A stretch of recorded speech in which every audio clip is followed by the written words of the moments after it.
she asked me one day, she was like, T, have you ever been interested in DJing?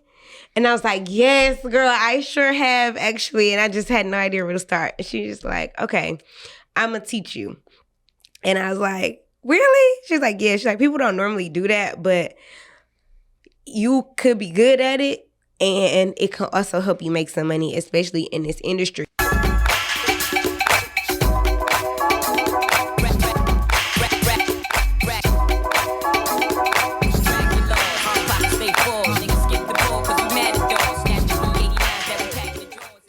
What up, though, ladies and gentlemen? Welcome back to another installment of the Black Fridays podcast. Today, I have none other than, let's see if I can run down the whole list. DJ, radio host, artist, all-around Detroit hustler, T 2 times in the building. Did I miss anything? Nah, I think we good. Okay. For now, anyway. Thanks for having me. For sure.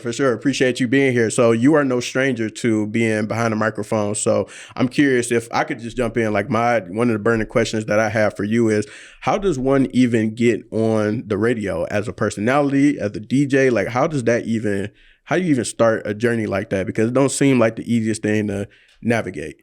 It has been quite the journey. And no, it was not easy to navigate. And honestly, it's still not easy to navigate, but we move. Mm-hmm. So briefly, I guess if we go back to the beginning of my particular story, I attended Howard University, graduated as well with HU, go Bison.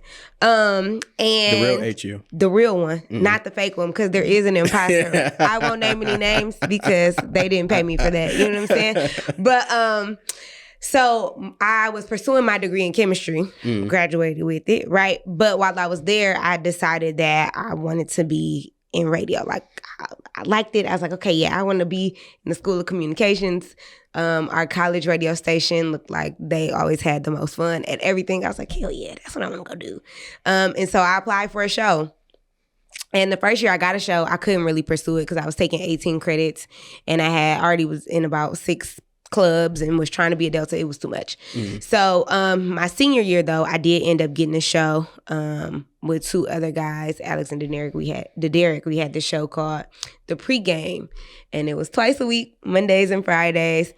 And in the midst of that, I was like, okay, yeah, this is what I want to do. So I talked my way into a broadcast performance class on campus. And then I also found my way in an internship with Frank Ski at WHUR. And from there, it was like, okay, what do I do next? I had to move back to Detroit. And so I just called the radio station a lot of times. I called so much, I won tickets. Like, I was calling. And it really started with me interning at first for Bijou Star. And then I wasn't able to be around for about a year or so. But one of my profiles, because I am a Delta, ended up coming here to be on air. I had reached out to her before, recorded me a little air check, right? Which is basically like your radio demo reel of sorts, right? For people who aren't aware. And I sent it to her. She ripped it to shreds. Said it was horrible. My name was horrible. Everything was bad. And I just was like, oh, okay, yeah, totally. And then she ended up coming here. And so I was able to meet her. And then she came back because she had gotten a position. And she asked me like, hey, do you know anybody who could like help acclimate me to the city? I said, girl, I'm not letting nobody else help you. I forced myself to be her intern. And like, now that's my brother. She can't get rid of me if she tried. But that internship and also attending Specs Howard was how I kind of worked my way into the rooms. And then it ended up being like a timing thing. I honestly applied to be on air at Hot 5 times. Before they actually hired me. I tried to do everything in that building. Tried to do promotions. I applied to be the receptionist. They was just like, yeah, no. And I was like, you know what? Forget it. I'm going to go work at JLB. And then they created a position for me. So my my route to radio is very similar to most people's, but it was also a bit different. It definitely started with interning, as most on-airs do. It's not really a just apply and get the job type of situation. And it's one of those things where you kind of have to do a lot of skill building, and that skill building happens both on the job and before you get the job. So I don't know if I could say that there's a direct route. Lately, we've seen an influx of like influencers and like celebs being on air now. Right. They're learning on the job. They're doing what they can, right? But if I had to give advice to anyone, not that you asked, but if I had to give advice to anyone, it would just be to create your own thing, build your own audience. And then if radio is something you truly do want to do, apply and see what happens. That's very interesting, because that's definitely based on what you said about influencers and celebrities kind of getting behind the mic in different platforms, podcasts, radio shows, stuff like that. That seems to be the name of the game now in terms of like, I mean, I think it kind of always has been building an audience, building up your brand, and then being able to be ready for when you get those larger opportunities, so to speak. But now the name of the game is, how many followers do you have? Oh my God. What type of, following do you have? Like, what markets can you hit? Or like, what have you created and developed on your own that you can bring over here versus what can you possibly build here and then either take somewhere else or, continue to develop here? It's exactly that. It's no longer radio making the stars. Radio is looking for stars. That's deep. That's it's very interesting. So I got some follow-ups to that, but we're going to take a pause because I want to introduce you to my favorite part of Black Fridays, which is called Freestyle Fridays.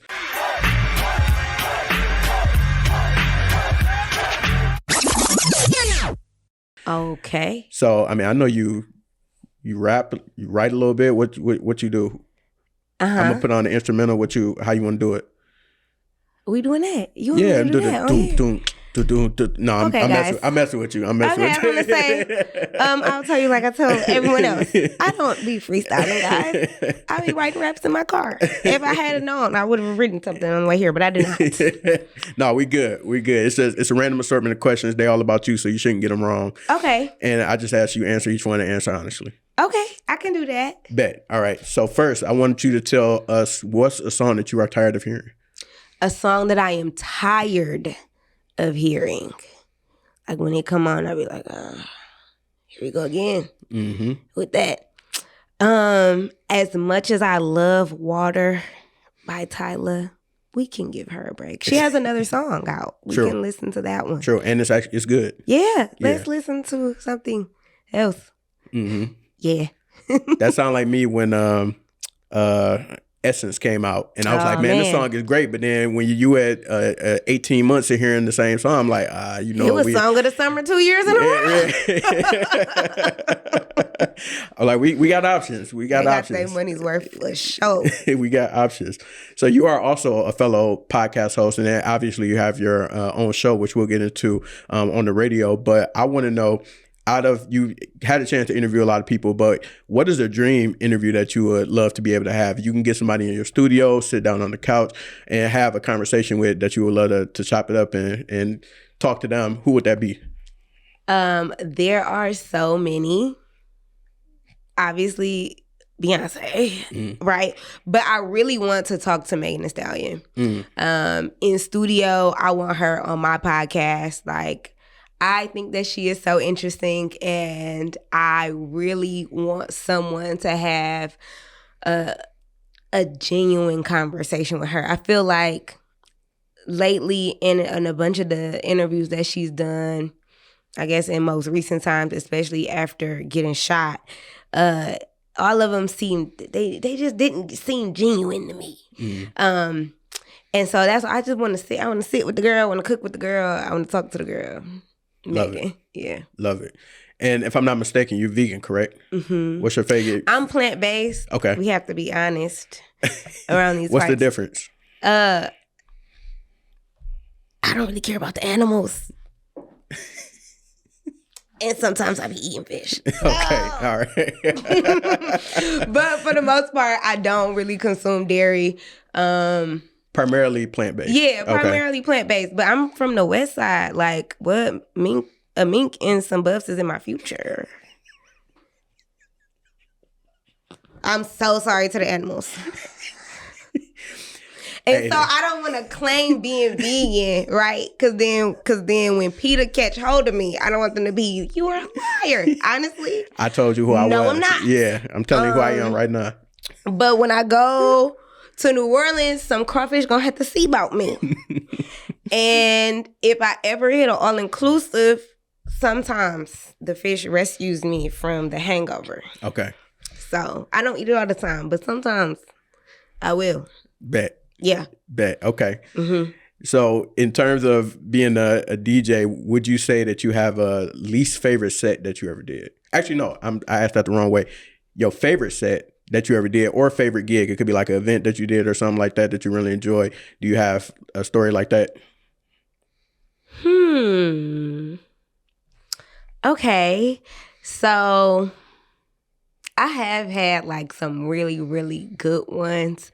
I'll say most recently, so let's say within the past 365, my favorite set of the year was back in November. I did a set at Deluxe Flux. Bangers. You was on fire. Yeah. Like, yeah, put me in there. I also have had a lot of fun with like high school events. Like high schoolers are terrible people. I love them. They terrible people a little bit, but they be turning up. We be having a good time with high school kids. Yeah. Yep. Least favorite though?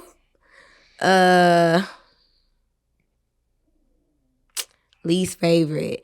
It was back when I was like just starting to DJ, and I did an event for NABJ Detroit. Mm-hmm. I had done something for the national organization before then, but like this was just for the Detroit chapter, and I was new to the everything, and I let the requests get to me, and you know, people be having good requests sometimes. They be asking them at the wrong time.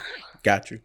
And me, a young new DJ, just trying to make everybody happy, playing them the wrong time. Aretha Franklin just died, guys. And I'm in here playing Too Short, Blow the Whistle. And everyone's looking at me crazy. But the lady came over here and requested it. And you know that she did not move a muscle when it came on. Pissed me clean off. Pissed me off. And the feedback I got at the end of the day was just like, yeah, we thought that it was going to be more along the lines of like how you did last time. And I just was so embarrassed. I could have balled up and died. I could have balled up and died. Shame on that woman. For ruining my life. Right. I'll never play another real-time request again. And last but not least, most random job you ever had? I've had several. Most random job I ever had, I was on like a street team for this summer program or something. And so we was going like door to door, passing out flyers. In the summertime. I was a flyer passer router. That wasn't it? At all. Hated it. Never again. Don't even want to look at a flyer. Don't hand me your flyer. I don't want to see it. I've been there before. I know your pain. You was a flyer pass router? For one of the elections way back in the day. This was when, what's her name? Jennifer Granholm was running. Ooh. And, you know, they would pay people to pass out flyers at different stations during the election or like right in front of the stations because you can't do it at the voting station. So, yeah, got a couple bucks. It's an honest earning, but honestly, it wasn't... The election one was better than that because I did that too. I did it for like Fannie Lou Hamer. Okay. Better than that door to door in East Point passing out those flyers. And there we go. Terrible. But I've had so many random jobs. I feel like my life, it's like, girl, what were you doing? But surviving. For sure. Well, congrats to you. You successfully passed Freestyle Fridays without freestyling. So shout out to you. And I wanted to go back into asking you more about your journey in terms of being on radio and DJing. And I'm curious, first question is, which one came first, you DJing or you being on the radio? Radio came first. And then you developed your DJ skills. Mm-hmm. And how did you do that? Like, because somebody like me, I always been interested in the art form, but I never took the time to like learn the different softwares and equipment and all that type of stuff. How did you get started? DJ Angel Baby taught me. And so like you, I always been interested in the art form at parties, literally from college. Like at parties, I would always just stand near the DJ or in the DJ booth just because I want to be back there. And I didn't understand that I was like a random DJ booth girl for so much of my life. However, I was. And then after I started interning with Angel, she asked me one day, she was like, T, have you ever been interested in DJing?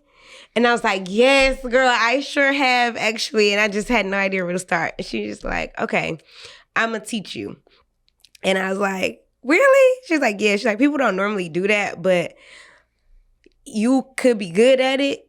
And it can also help you make some money, especially in this industry. A lot of women in radio are not mixers. And a lot of mixers, especially the women, are not on air. And so being both has a really high earning potential. Now, what is a mixer?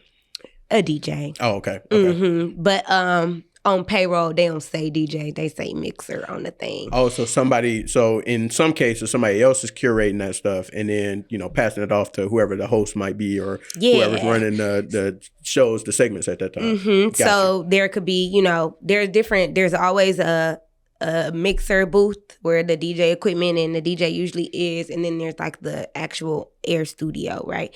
And so sometimes if there is a mix show where like there's a DJ, sometimes the DJ will be over there and then the radio personality will be in here, but they're not normally the same person except for if they have that capability. And there's not a whole bunch of on-airs that also DJ. So when you're able to do that, especially just like as a girl, it's like, oh snap, you lit. And it's like, oh yeah. Yeah, I am. Give me some money. So she saw that for me, and I'm so grateful to her for doing that. She bought me my first like controller, which is the little one-piece board, but she taught me how to DJ on turntables and an actual mixer. So like I learned how to do both, but she bought me my first equipment for my birthday. Got me started. That's love. It is. And so but what she did was made me promise that I would teach somebody else. And so a couple of my friends have been interested in DJing, so I've been helping them as well. And I still haven't found like a person, but I say she put me together, gave me all of my first music. I had to sort it out myself, and that was a challenge, but we made it through. And people don't do that. It's like I know somebody who like won't teach people how to DJ unless they've already purchased their own equipment. Like I need to know you're serious. But they're not gonna give you the starter equipment and all that. Nah, people not doing that. Okay. People not doing that. I don't even think I realized how much of a blessing it was until I started like really got into the mix and got into the crowd of being a DJ. And it's like, oh, y'all don't be doing that? Y'all don't be sharing stuff like that? Y'all don't? Oh, it's like a secret? How you? Oh. Yeah, like people got to really mess with you in order to do anything of the sort. Sharing songs, anything. Like, it's cutthroat. So how do you get music when you're DJing? Like, what's the... There are some sites called record pools where different DJs, like a lot of labels and stuff, a lot of independent artists will send their music to allow DJs to be able to download it. So sometimes you pay like a subscription fee a month and you can get your music that way. I'm a part of one that I pay for. I'm a part of one free one. And then there's another one I'm a part of that you can only be in if you're actually in the radio industry. And they like double check. I'm like, what do you mean I have to send you an email from my work email? Like, relax. I said I'm on the radio. Why don't you believe me? But people be making shit up all the time. So for sure. There's that. For sure. But yeah, it's a lot of places. And then, of course, like, you should buy it. And then so record labels will send their stuff directly to you if they have their email. If they have your emails and they know that you are a DJ, a reputable DJ, they'll send stuff directly to you. And then other artists will send stuff directly to you, too. If you are an artist and you're listening, please service your music. I can't play it if I don't have it. Especially all the indie people out here. I done had a few independent artists on here and people that might tap in with the show. So if you're an indie artist, you're trying to get your music heard, she letting you know right now. Send it. Clean, dirty, instrumental, intro versions. What's an intro version, T? So glad you asked. An intro version has 4 to 8 bars of instrumental before the song starts. Yeah, important stuff for people. And as far as DJs, all the DJs I know are definitely hustlers in their own right. So I was going to ask you, like, what's the ways that DJs make money? Like, how can you maximize your DJing abilities? Because, you know, some people find their lane and be like, well, I'm only doing birthday parties or whatever the case may be. And like, that's where they dig in at. But other people are like, okay, yeah, I DJ here, but then also I might produce, I might, you know, do X, Y, and Z. So I was wondering, like, what are some of the main ways that DJs are able to maximize their skills? It's really about what people are open to, right? So of course you have the people who only do clubs, like they only DJ at residencies. And then you have mobile DJs who will go and DJ pretty much anywhere.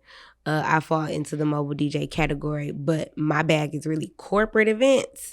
Corporate events, all ages type of things. I love those. But you have to be very versatile in those spaces. Other ways, of course, like DJing for artists is a way. Of course, producing, really learning how to engineer, like how to be an audio engineer, and not just in a studio where people are rapping, but like being able to provide sound. Like, you have a lot of equipment. You can rent your equipment out. You can rent your services out, running the sound for different organizations, churches, concerts, whatever. If you know what you're doing, you know what I'm saying? Other ways, of course, you can always teach people. And then a lot of people don't have like clean music, or they don't have intro versions. You could put together stuff for folk, let people know, hey, I'm You can do it. You can mix it for them. Yeah, it's like, okay, yeah, you got this song, it don't have no clean versions. Okay, no worries. Your engineer somehow don't do it or can't do it. Okay, I'll clean it for you for a fee. You know what I'm saying? I'll help you out. And then it's really a lot of ways, I think.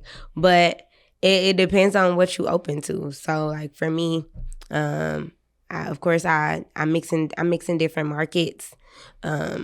I do my mobile DJ stuff. I could clean a record. I don't really like doing that, so don't ask me, please. But yeah, like I host too. If you get good on the mic, you can host people's events. If you're not DJing, stuff like that. Okay. I like that. Nice breakdown of the industry for sure. And I wanted to ask you, go back to your show, if you could tell us more about your show, what that encompasses, and then the benefits of being on radio and having your own show. Okay, so I now recently rebranded. So my radio show is now called In the Kitchen Radio with T2 Times. And basically, In the Kitchen Radio is, when you think about the kitchen, right, that's where all the stuff that brings us together comes from, right? Like really good food comes out of there. When it's family time, you think, you know what I'm saying, your aunties is in there cackling, having a good time, right? And so my show, because I really feel like my life lives at the intersection of good music and good food, and great people. And so the goal with my show is to bring everybody together. So it's Saturdays and Sundays. As of now, Saturdays 2 to 6, Sundays 1 to 4 on Hot 107.5. And shout out to my friend Dave Hill for doing my intro song. I got me some theme music now, and my homegirl Technical Tish for producing that and some of my music beds. But I have a bunch of different segments depending on what's happening in the day. So like The Dish, of course, is our entertainment news. We talk about whatever is happening in the world. They Ate That, which is my community highlight segment. Just people doing really good stuff in the area, be it celebrities or locally. But I've been having a very local focus. The Detroit Special, of course, our city news, whatever is happening here that we need to know about. Like they changing the Michigan State IDs. Did you know? I did not know that. Yeah, in addition to the Real ID program, Michigan is redesigning their driver's license to be less likely to be faked. Okay. Who knows? But stuff like that, right? And so I just think it's a really great time. I have a lot of fun doing what I do on air. Somebody said, like, you just be in there playing around. I do. I do. And I wish that I played less, but unfortunately, I don't. It'd be like that. Yeah. Yeah. And then Happy Hour, which is one of my favorite parts. It used to be called T-Style Saturday, right? Where people send me their music, we review it on Instagram Live. But I also just connect with my people there, right? So I'm shouting out whoever's popping in the live on the radio. And that's a good time. So just a bunch of different things like that. Of course, I always post what's on the menu before each show so people can know what's happening. If there's a recipe of the week, which, you know, I do a lot of vegan food tutorials on my page. And so if you were curious or want to know like what I made that week, can head right to the gram for that. So it's cool. It's fun. I'm enjoying. And so I'm assuming all the creative ideas and thought process, that's all you. Like nobody is like saying, well, you got to do your show like this, or like you have a lot of flexibility in how you develop your show. I don't even think I told none of the people in charge I was rebranding. Okay. It's like, hey, y'all. They was like, oh, we heard your show this weekend. I was like, cool. Did you hear my theme song? Yes, it's amazing. That was it. I didn't tell them nothing. Should I have? Maybe. But these days, I'm leaning heavily into asking for forgiveness and not for permission. There you go. Because people will try to put their fears on you. And I just don't have time for that at this phase of my life. I was going to say, if ain't nobody press you, then I mean, it must be solid. What they going to say? Yeah. We don't like it. So I just playing. Don't fire me. Don't fire me. So on your show, do you also have like guests that you interview, or like, so when different people stop through Detroit, they press runs or whatever, they come and see you. I've seen you interview, different people and stuff like that. Is it your show that they're doing that on, or are they doing that on like just the typical radio segment that they have lined up? It changes. Some people reach out to me directly and say, hey, we want to come interview with you specifically. Other times people will reach out to the station and just depending upon the schedule, they get to whoever they get to, right?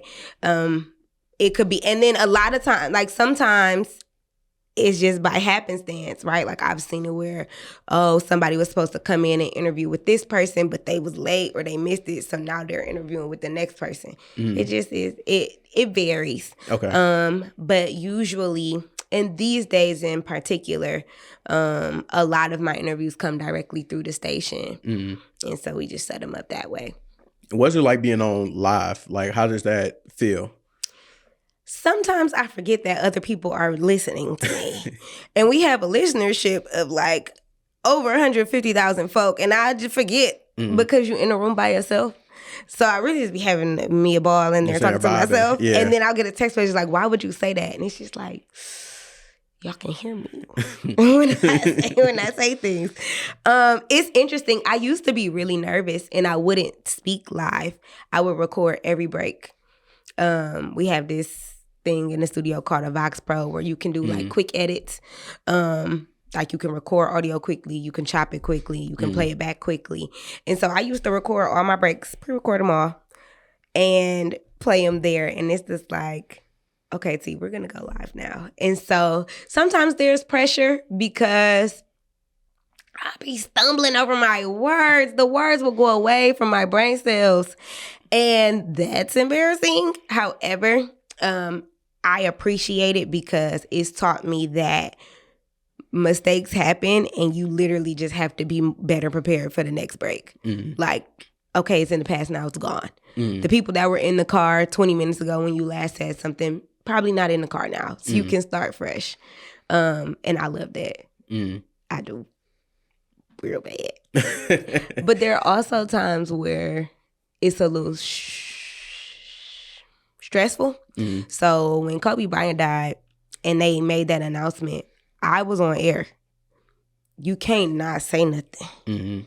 And it's like, how do you break news like that? So being live has, like, it comes with its pressures, but it's also taught me a lot, like, about being graceful under pressure and figuring it out. Yeah, girl, you got 10 seconds. What are you going to say? How are you going to say it? How are you keeping these people engaged? Like, yeah, they were about to get out the car, but, like, what's going to make them stay in the car another 15 minutes? Just because you said something was coming up. You know what I'm saying? So it's been that type of experience for me. That's what's up. So I wonder if you could tell me a radio secret. Who is doing stuff like? Are y'all is somebody on shift in the studio all night, like DJing and doing all that stuff, or is that like pre-recorded? Does it depend on the studio? Like when you just hear, like, the radio don't stop nowadays. It does not. So I'm wondering, like, who is manning the station? Is it always somebody manning the station, or is this stuff like just rolling and pre-recorded? Someone is always on call, right? Okay. If it stops, somebody has to go turn the radio back on. Right? But we have an automated system that keeps things playing through the night. Okay. There used to be, there's normally somebody in the studio, maybe till about midnight. And then from midnight to 6, we all just praying for the best, right? And then there's someone in there starting at 6 a.m. Okay. Got you. That definitely makes sense. So, but there was an overnight shift once upon a time, like where somebody had to be in the studio 24/7. But now, due to the way they're budgeting their money in the radio industry, overnight shifts have kind of disappeared. Okay. But yeah, so it's somebody in there most of the time. Got you. But not all the time. Got you. Okay. I always wondered that. I'm like, if somebody's like in the radio station or they at the crib chilling, like. People be at the crib chilling. But, there's technology these days where, like, our program directors can pull up what's happening on the station on a laptop from wherever they are. Okay. So, like I said, somebody's always on call and somebody always has access. But normally they. Physically in the station. Yeah. You don't have to do that no more. Got you. The security people be there. Right. And you well, before I move on to the next thing, real quick, can you give us secrets on how to win tickets from the radio? Listen and call when I say call, and don't call when I don't say call. That's it. That's really it. And if you pick up the phone, then it's your lucky day. And if I tell you call back, call back. For sure. Yeah. So I've had one time somebody called, she was calling number 3, she was calling number 5, and I don't know if she was calling from like 3 phones or what was happening, but she kept getting through. When she ended up, when I said, you know what? Thank you for listening when I said call back, because you didn't want something. Because I maybe won on the radio, I think twice, once to see J. Cole, once to see WWE. So, hey, you was a lucky if I hear somebody call, I listen. I'm like, they be like, hey, do this, do that. I'm like, all right, cool. Let me try my hand. Might as well. Oh yeah, and Kendrick. I might have got tickets to see Kendrick. I can't remember, but yeah, every once it's a good feeling. It's like hitting the lottery. It is, because it doesn't happen often.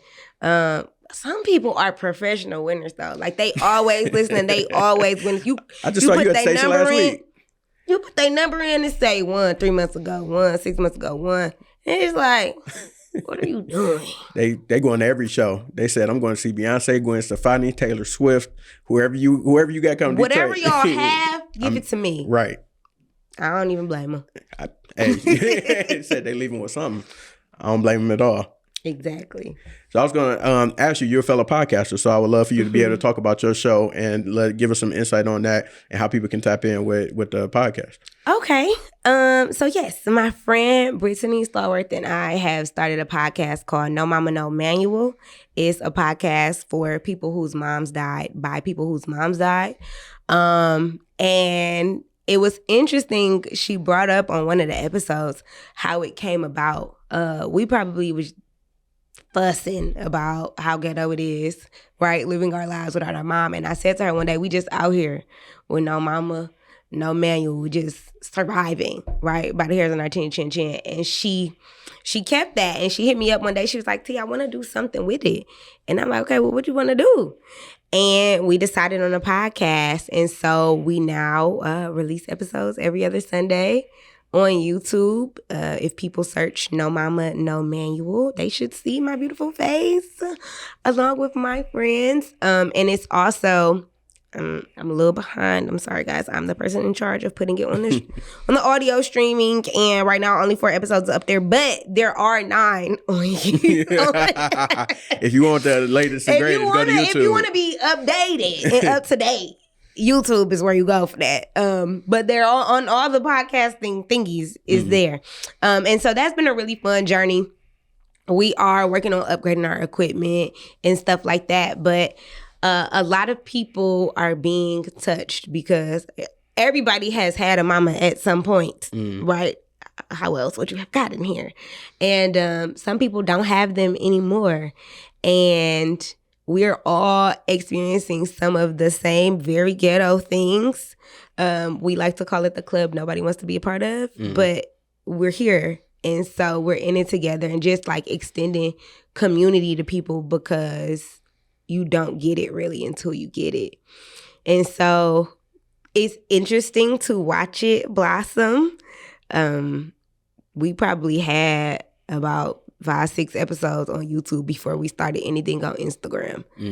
And we're just rolling. We're just rolling with it right now. And it's been cool to see how people are affected by it and how so many people are having the exact same experiences as us. We just so happen to have microphones and a camera. That's dope. And what was the process like for you to be able to, because you create so much with your job with the radio and then DJing, what was it like creating outside of that space and then like, you know, doing something that's completely different? Like it don't involve music, don't involve like entertainment and stuff like that, but it's just like y'all life experiences and being able to share that with one another and then other people being able to listen to those stories.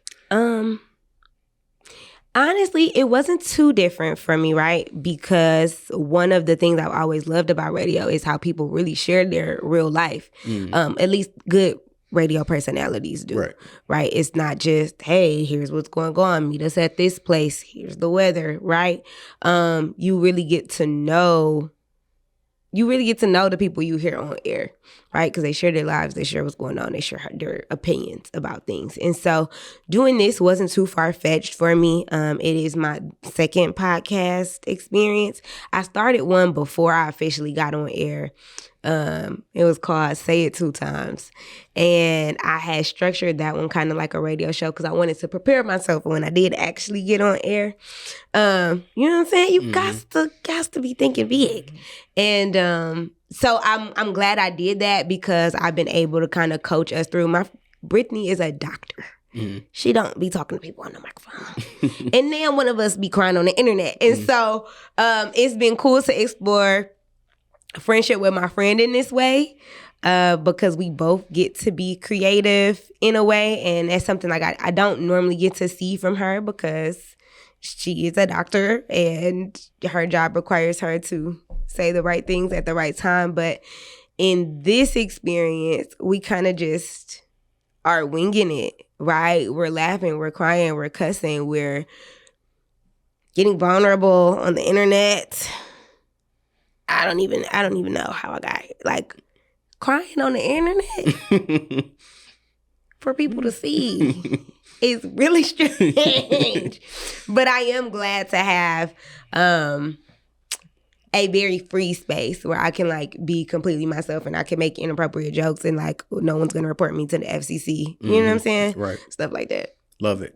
Love it. And I've been noticing a trend of different media and radio personalities creating their own like platforms. Like Stephen A. Smith, who I pay a lot of attention to. I know like DJ Envy, he created his own podcast. Angela Yee always had her own podcast for like lip service and like spaces where they can go and then be more themselves, where, you know, obviously being on the radio, that's a different level of responsibility and job. You know something?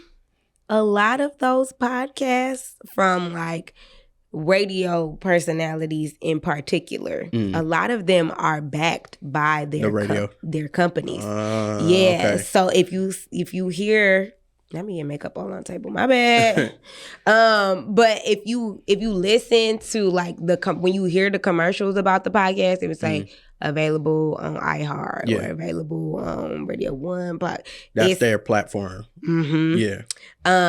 And so while that is lovely and amazing, I often wonder, because I don't know, right? I have no idea at all how it goes. Like if they depart from the company, will they be able to maintain ownership of their podcast? Or does the podcast end? Or does the radio company like keep all the episodes that they, you know what I'm saying?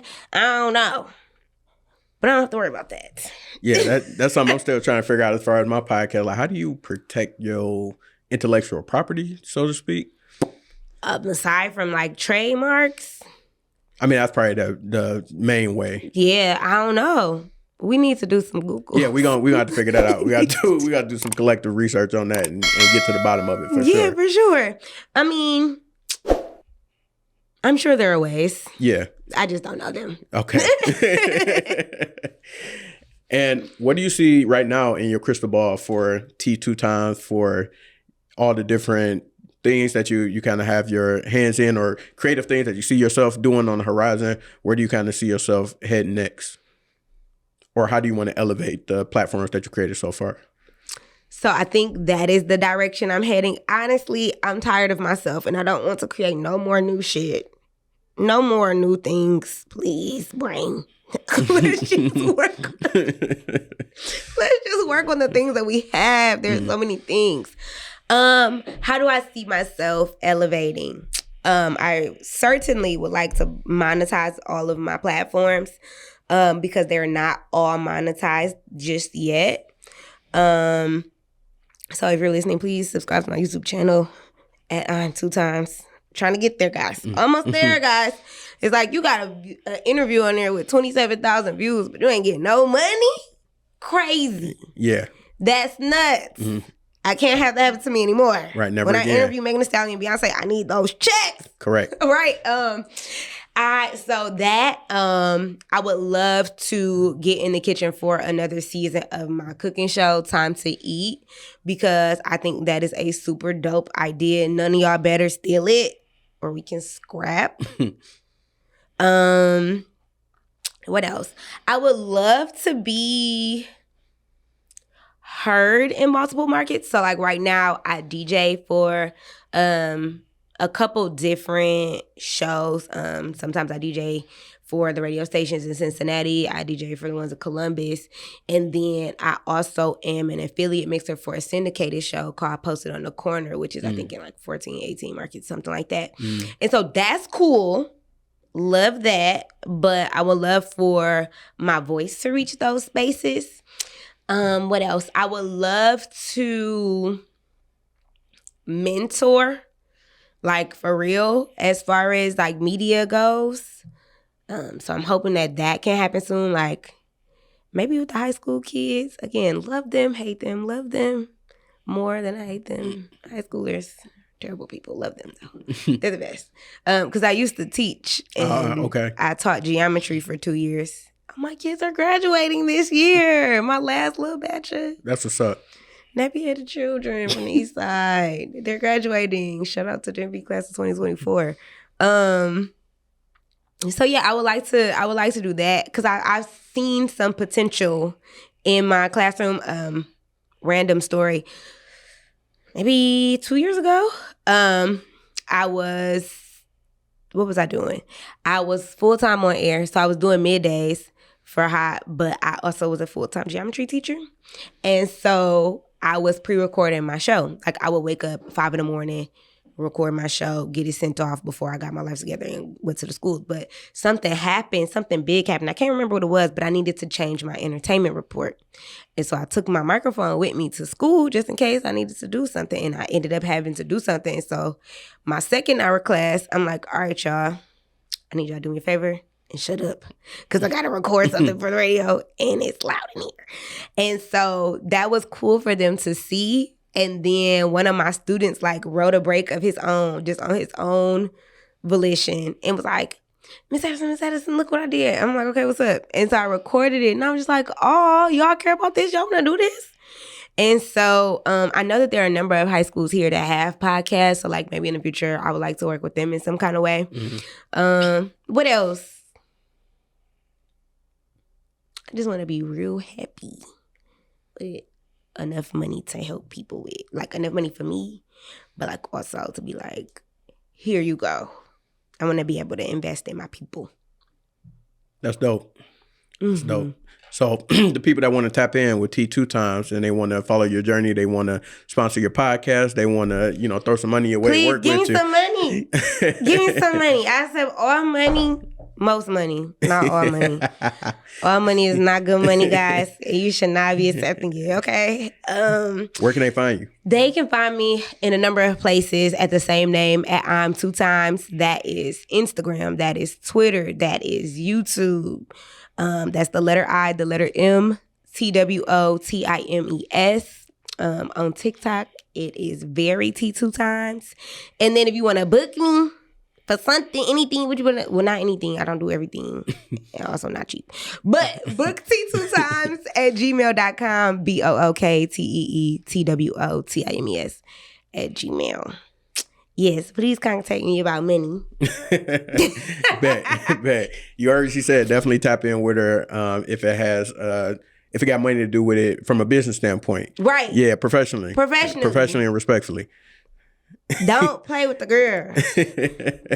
Well, we appreciate you stopping by Black Fridays. Definitely love getting a chance to learn more about your story. You answered all my things I want to know, the secrets and the pulling the curtain up behind radio and learning more about that. So we love your creativity, love things that you're working on, and definitely here to encourage you and see what you do in the future. Thanks. Oh, I also sell cookies. This is very random. It's very random, but they're very good. And I meant to bring y'all some, except for I didn't go to the grocery store before I came like I was supposed to because I had poor time management today. But if you are plant-based and you like plant-based cookies, NotYourAunties.com is where you can order them. I also have been giving them away as a part of my like YouTube thingy. So like I do quizzes every week behind my videos, and you answer the questions right, you get entered into the little giveaway. I'm gonna mail you some cookies. So tap in with the girl. A hustler gonna hustle. Okay. A hustler gonna hustle. It's the Detroit in me. There you go. Yeah. There you go. Where everybody watching, it's been another episode. We'll tap in with y'all soon. Peace.